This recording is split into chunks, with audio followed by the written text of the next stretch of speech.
Hi friends, நேற்று என்னோட ஃப்ரெண்டோட குழந்தைக்கு பர்த்டேன்னு சொல்லியிருந்தேன். நிறைய பேர் விஷ் பண்ணியிருந்தீங்க. விஷ் பண்ண அனைத்து நல்ல உள்ளங்களுக்கும் ரொம்ப நன்றிங்க.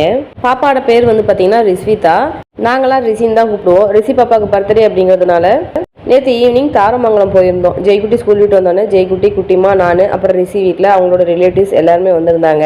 அங்கே எதுக்குன்னு பார்த்தீங்கன்னா ஆதரவற்றவங்களுக்கு வந்து சாப்பாடு ரெடி பண்ணியிருந்தாங்க. போன வருஷம் வந்து பார்த்தீங்கன்னா வீட்டிலேருந்தே சமைச்சு கொண்டு போயிருந்தாங்க. போன வருஷம் நான்வெஜ் சமைச்சு கொண்டு போயிருந்தாங்க. ஆனால் அங்கே இருக்க குழந்தைங்களால சரியாக நான்வெஜ் சாப்பிட முடியல.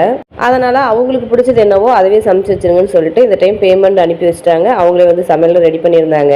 மொத்தமாகவே இங்கே வந்து பார்த்தீங்கன்னா 3 இல்லம் இருக்குதுங்க. ஃபர்ஸ்ட் இல்லம் தான் இது. எவ்வளவோ நம்ம செலவு பண்ணுறோம். ஒரு டைம் ட்ரெஸ் எடுத்தால் ஒரு செட்டு ட்ரெஸ்ஸுக்கே 1000 ரூபா 2000 ரூபா செலவாயிடுது. வருஷத்துக்கு ஒரு முறையாவது இந்த மாதிரி ஆதரவற்று இருக்க குழந்தைங்க, முதியோர் எல்லாத்துக்குமே இந்த மாதிரி சாதம் கொடுக்கணும்னு முயற்சி பண்ணுங்க. ஏன்னா தானத்திலே சிறந்த தானம் அன்னதானம் மட்டும்தாங்க. ஒவ்வொருத்தரையும் பார்க்கும்போது மனசு அவ்வளோ ஒரு கஷ்டமா இருந்துச்சு. அங்கே போயிட்டு வீட்டுக்கு வந்ததுக்கு அப்புறம் கூட சரியான நிம்மதியான தூக்கம் இல்லைங்க. கடவுள் இவங்கெல்லாம் படைக்கும் போதே இந்த மாதிரி ஒரு குறையோட பறிச்சிட்டாங்க அப்படிங்கிறது ரொம்ப வேதனையாக இருந்துச்சு. கண்டிப்பாக இவங்களுக்காகவாவது நிறைய சம்பாரித்து நிறைய உங்களுக்கு ஹெல்ப் பண்ணுங்க. நீங்களும் உங்களால் முடிஞ்ச உதவி இவங்களுக்கு செய்யுங்க.